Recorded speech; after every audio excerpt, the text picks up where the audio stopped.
Recording up. Cool. Hey everybody, it's Noah with the Zone Podcast. Today I'm here with Sherry. Go ahead, introduce yourself. Tell everybody who you are. I'm Sherry Dee. I've been in solar about a year and a half, switched over to energy efficiency once I found out just the impact that we can make for solar companies and HVAC companies around the nation. Cool.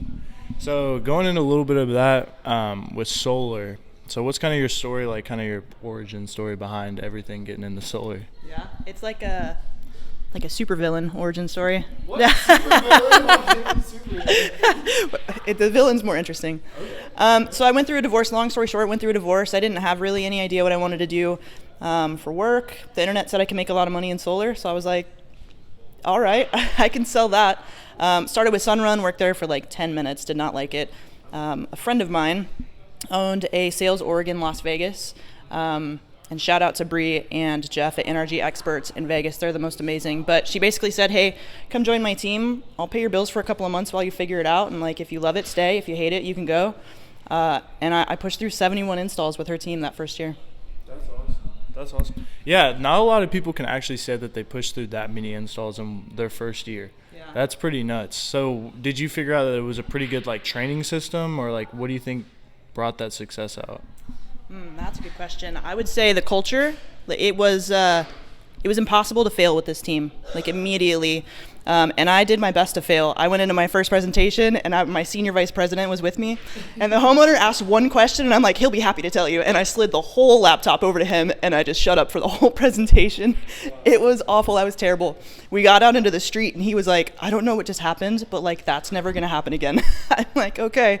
And then they just sent me out on my own. They trained me like nonstop, all day, all night. I was online learning. I went through like electrical boot camp training, constantly training. So it was easier once I could get in home and be the expert, right? I was just nervous just because going in, I feel like it was such a new technology to me.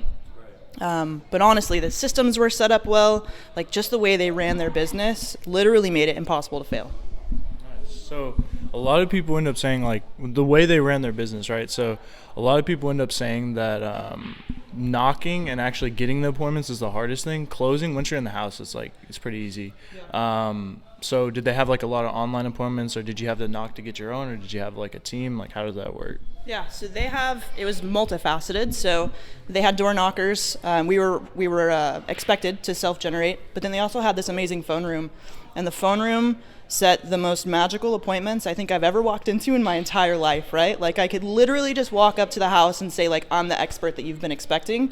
And we were able to manage that. And in Vegas, permits are same day and installs are pretty fast. So we had a super low cancellation rate. We were voted best of Las Vegas for 3 years in a row. Like the process, door knocking, yes, is hard. Probably my least favorite part of it all. I'm going to be really honest. Anybody that knows me knows that door knocking, my least favorite part. But the very first deal I ever sold was a door that I knocked, and then I closed them the very next day. So they had it figured out where we could kind of capitalize on our own strengths, but referrals was how I self-genned towards the end. I'd probably say like 20-30% of my business was all referrals. So you really, man, so your first one was a door, and then you said the call center team. So with the call center team getting like magical appointments or whatever, yes. Like, do you think a lot of solar companies should, like, do you think that's where it's going? Because I've noticed with the people at least that I've interviewed, they've been like all pretty much like online leads, right? Yeah. Do you think that's pretty much the best way, or should you, I guess when you start out, you should always go into door to door, but the main goal is to go into online leads, right? I mean, the goal is to get in the house. Right? Exactly. I don't care how you get me there. Yeah. So I think door knocking will always be a thing, right? Like I talk to even plumbers that are talking about like wanting to get into door to door because nobody's knocking for plumbing, right? Like pest, cable, solar, we're knocking, but you never see a plumber knock and say like, when's the last time you had service done, right? So I think door to door will always be a thing. People are buying leads because we're getting to a phase where we don't like to do uncomfortable things as a society anymore. And getting kicked in the face every day on the doors is uncomfortable, right? So a lot of guys are just paying to get out of the uncomfortable situation. And there's a ton of great lead gen companies, ton of them. But I think there's always going to be something to say about somebody that can confidently knock, 50, 60 doors a day and stay positive about it. I mean, even with that, like I feel like you should start in door to door. At least from what I'm thinking is because like once you get into those online leads, a lot of people like will be like, oh, the leads are bad, stuff like that, and it's like, well, if you were a knocker and you had a person you had their electric bill, you had their number, their email, their like even just the things I just listed off is good enough for me. So it's like That's right. That's a magical appointment. Right? exactly. So it's like a lot of people are just like you said, turning into babies. Yeah, so it's like I didn't say that. not like you said, but yeah. Sensitive. Yeah. Sensitive nowadays. Yeah, exactly. Well, even with that, like knocking those doors, what has been like your most interesting customer experience when coming to that? Knocking, I've had some good ones. Yeah. So I got into a house where the guy locked the door with a key on the inside. Like imagine that, right? Knock, knock. He comes out. Here's who I am. This is what I'm doing. He lets me in the house. I'm like, oh, this is amazing. And then he locks the door with a key behind. I'm like, we're gonna reschedule this. That's crazy stuff like that. I'll tell you, when I started with Sunrun, zero training, right? They were like, just go knock doors. No one's gonna let you in the house. Doesn't matter. Just go fail, come back. We'll talk about it the next day, right? The first door I knocked, they're like, this sounds amazing. Come in the house. Okay, I don't have any idea what I'm doing. I don't have a script. I don't have a plan. I barely had a polo shirt. It was crazy. That was like the biggest laydown I've ever heard. It was nuts. And I was so scared that I just filled the pamphlet out with my boss's name and number, and I like threw him the pamphlet, and I'm like, he'll come back tomorrow. And I literally like ran out of the house. I was so scared. Wow. Yeah. So that, Crazy. That's an interesting customer interaction right there. Crazy. Knocking has been crazy. Being a closer, I had this one family, and it was an appointment set by the phone room, right? And when I go in and it's an appointment that was set by somebody else, it's like so much pressure because I'm like helping provide for their family, right? So I go in like guns a-blazing. I walk in, it's a family from New York, so they're kind of edgy, right? Retired corrections officers, like tough. I close them, right? We get this amazing system, everything they need. We get to install day. The installer, the EPC we were using, climbs up on the roof. We have concrete tiles in Vegas. Climbs up on the roof, takes the first step, and he's like the smallest installer that they send up first, right? Steps on the roof, tiles crack, right? Tiles are cracking under his feet, and he's like, that's weird. For whatever reason, he walked all the way across the roof, all the way across, turned around, and walked on the other side of the ridge, literally broke all of the tiles both ways. So now, he comes down, roof's defective, tell your homeowner they have a defective roof. Well, okay, we just cracked 2 whole lines of tile. Like, what am I supposed to do? So I literally had to walk back into this super tough homeowner and sell them a brand new roof with their solar, which we did. But that was probably the most interesting as a closer, the most interesting one I've had. Even with that brings up a really good like idea or point. Like a lot of the installers, like there's a lot of times where it's just like it just goes wrong. Yes. There's always something going wrong. Like I've heard stories of people just falling through roofs. Like it's just like that's never happened to me, thank God. But yeah, I know. Like it's always something over there. So how do you like kind of deal with those moments, and what kind of keeps you grounded and like going through the process? Yeah, so just knowing it's going to happen, right? It shouldn't be an anomaly that something's wrong. It should be.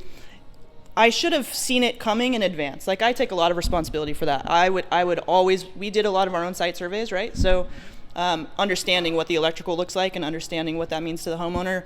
But most homeowners have done some kind of DIY project that they have messed up themselves, right? So to go back and sit down and be like, we're human, you're human, this happened. It's either going to take us a couple extra days if I have to pay for whatever this is out of my own pocket, or if my EPC is going to pay for it. Like, it's never hard to have the conversation if we build a rapport in the beginning, right? I can go back and say, like, you know me, like, you trusted me enough to spend $80,000 with me, like, trust me that this wasn't intentional. So just building good relationships. That's my favorite part, honestly. Is the relationship with the homeowners. I still get calls from people in Vegas just because we became like such good friends during their install process. Wow, I can definitely tell like with that you that's why you got a lot of referrals, because I know a lot of people that are in the industry that just have like no referrals. That's weird. They just don't get any referrals, and I don't know. Talk a little bit about. Hold up, 1 second. There's no cameraman behind here, so I just want to check if everything's all good.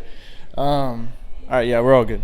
So, yeah. I've had that a few times, but I upgraded my storage to like the $2 a month, where it gives me like almost unlimited storage. It's so weird how you have to like buy storage that's already there. Yeah, it's like already there, but like what? Anyways, yeah, referrals. So a lot of people in the industry don't get those referrals. Okay, I was gonna move points a little bit. So with Vegas to Texas, like what is the biggest difference that you've noticed, and why? Because I know you're now in just energy products. Why'd you make that transition, and then like what are the two differences between solar and there and here? Okay, that was a lot. Yeah. So what I realized is that when I was selling solar in Vegas, I fell in love with the team. I fell in love with the culture. I fell in love with the experience. When I got to Texas, it was completely different. Solar felt different. The culture around solar felt different. The culture at the companies that I joined felt different. So it's more challenging. Deregulated energy in Texas is interesting. There's co-ops that don't support solar really at all, right? Rooftops in Texas are the most interesting angles and pitches I've ever seen in my entire life. Like if I could fit one panel here and maybe like one on this side, it's crazy, right? It's crazy out here. So the culture around, it feels like homeowners have just been blitzed out of their mind with out-of-town solar people.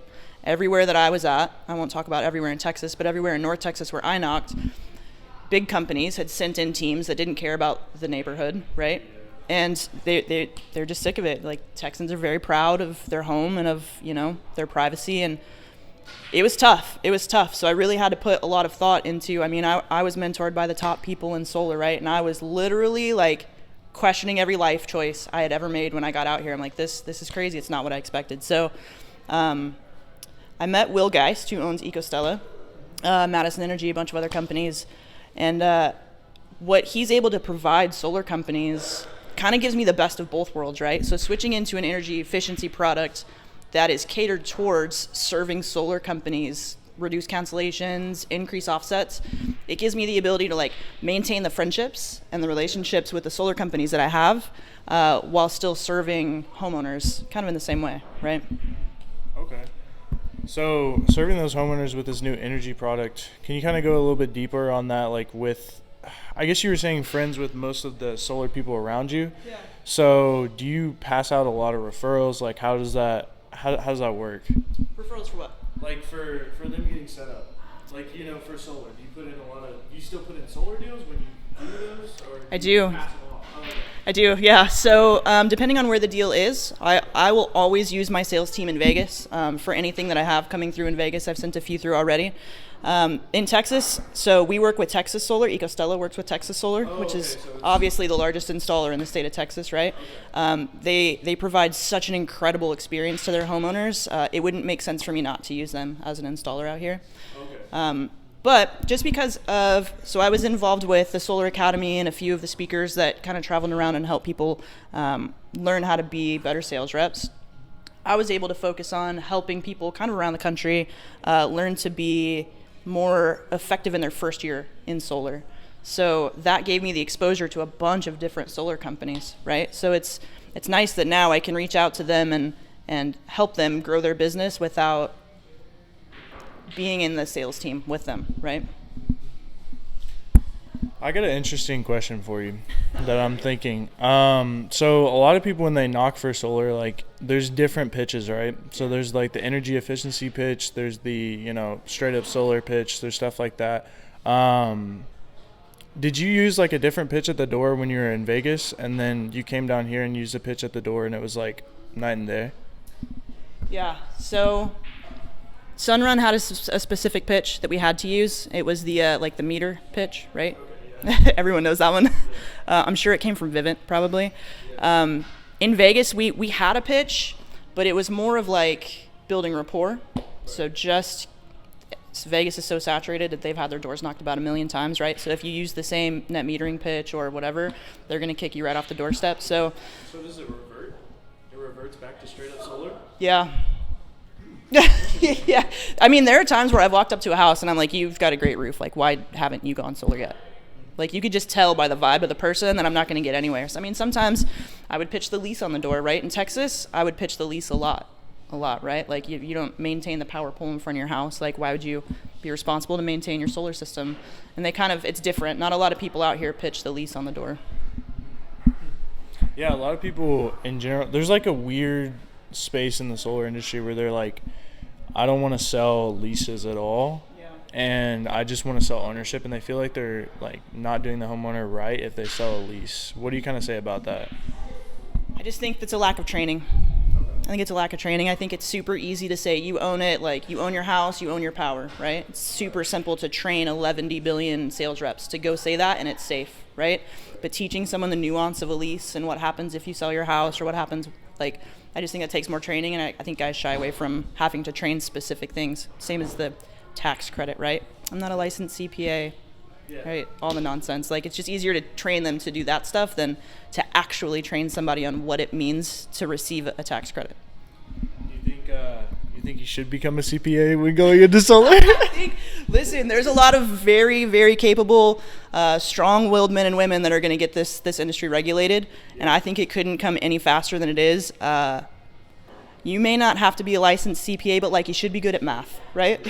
You should understand the tax code. You may not have to give that information. It may not behoove you to give the information to the homeowner, but you should know it. Just like I may not explain to you what it means to get an electrical upgrade, but I know that you need it, right? So a lot of times I'll sit with a homeowner and I'd ask them, like, how in the weeds do you want to get with this? Because I will geek out about this all day. I'll be in your house for 5 hours talking about this stuff. But, like, how much do you actually want to know? And they're usually pretty honest. That's awesome.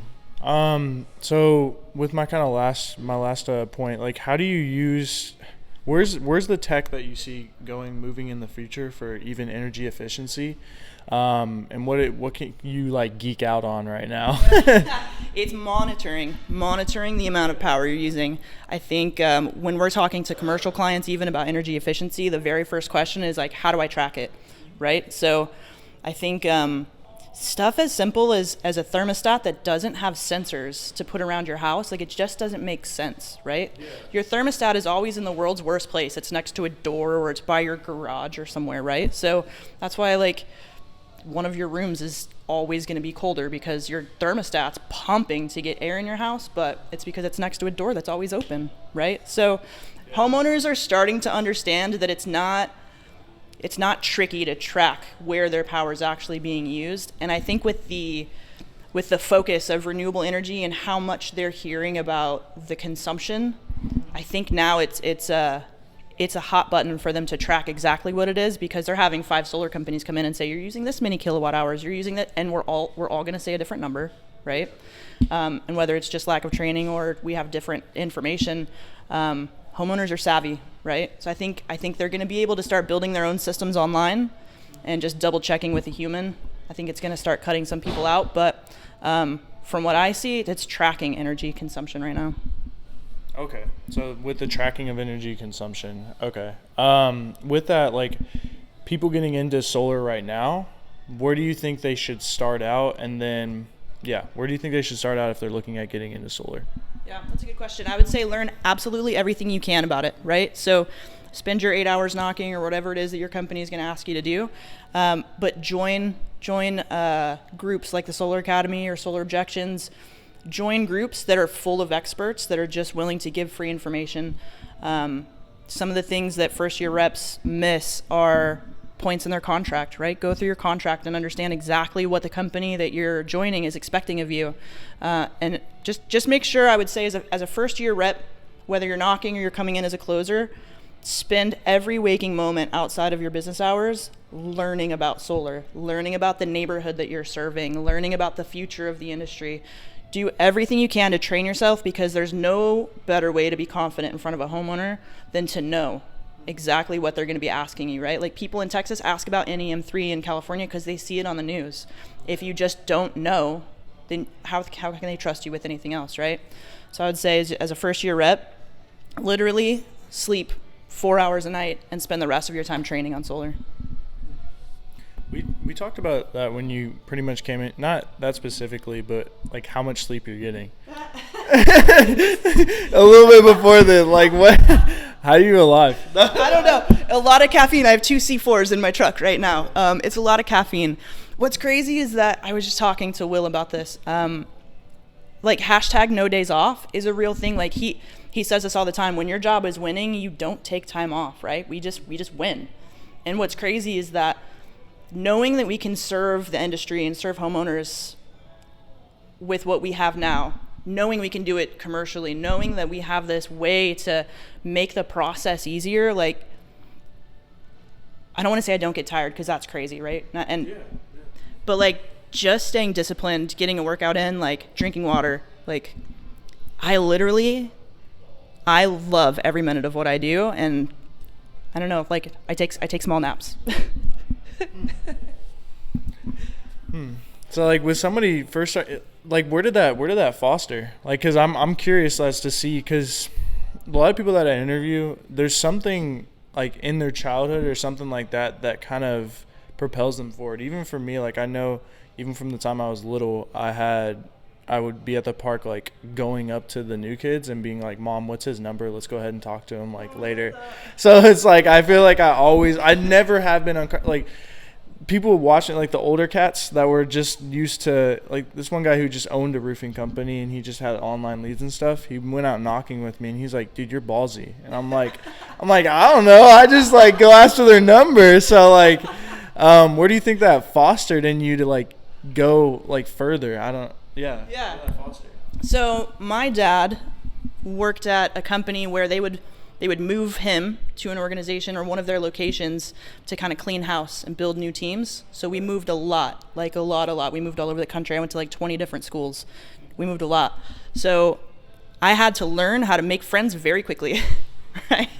I was always the new kid in school. There was years I would change schools 3 times in 1 year, right? So being the new kid, you just learn very quickly. Like I think we connect to the humanity in people, right? Like the things that we see are flaws are really the things, in my opinion, we connect with over like this show that we put out for the public, right? Like I'm not looking to you because of the show that that you're perfect or that you're great at this, but I think when we connect to the humanity, like that's what makes it easy to build rapport with people. So it sucked in the moment, moving around a lot. Like I got very good at packing my room, but I got very good at that. But I'm so grateful for it now. I'm so grateful for it just because like there's no such thing as a stranger to me. Like I can make a friend with basically anybody. So I have an interesting like comparison to your backstory. I know another guy who was in solar, everything like that, and he was a new kid at the school all the time, right? Yeah. And he kind of took it as he was putting on a mask for different people. I'm going to get a little deep with you if that's okay. Okay, cool. So he basically was talking about like putting on a mask, like basically, he had to show up for different people and not like be himself truly. Did you struggle with that at all when you were moving from school to school? And then do you even still struggle with that? Yeah, so it's an interesting way to look at it. I would say like there were parts of my life, like obviously like when you're going through puberty or stuff, or, you know what I'm saying? Like there are like critical points in a kid's life when you'll do anything to fit in. Right. I think a lot of kids, I won't say all kids, but there were points where I like, sure, I'll go be that person so that I can hang out with those people. But I would say like I'm just quirky enough where there's going to be somebody that's going to be my friend, right? Like I'll find one person. And honestly, if I have one person, like that's cool. If I have 30 friends, I have 30 friends. If I have one, same to me, right? So I think there's phases in our lives where, I mean, if you were to walk into a business meeting for a corporate client, you would probably wear a different outfit than if you were to walk into a home, right, to sell solar. Mm-hmm. So I think we do that anyway, just inherently with our personality. If I need to be more professional for this, I can be. Yeah. Or if I can be more laid back, like that's more my natural style. But it's not in a personality shift kind of way or like a hiding anything kind of way. I think we're more adaptable for sure. If we had to move around a lot as a kid, it's easier for us to adapt, but it doesn't necessarily mean that we're changing anything. So not changing a personality or hiding behind something, just adapting. Yeah. So like straight up adapting. Okay. Yeah. So you're very adaptable. I like to think so, yeah. Nice. Nice. So I don't embarrass myself often.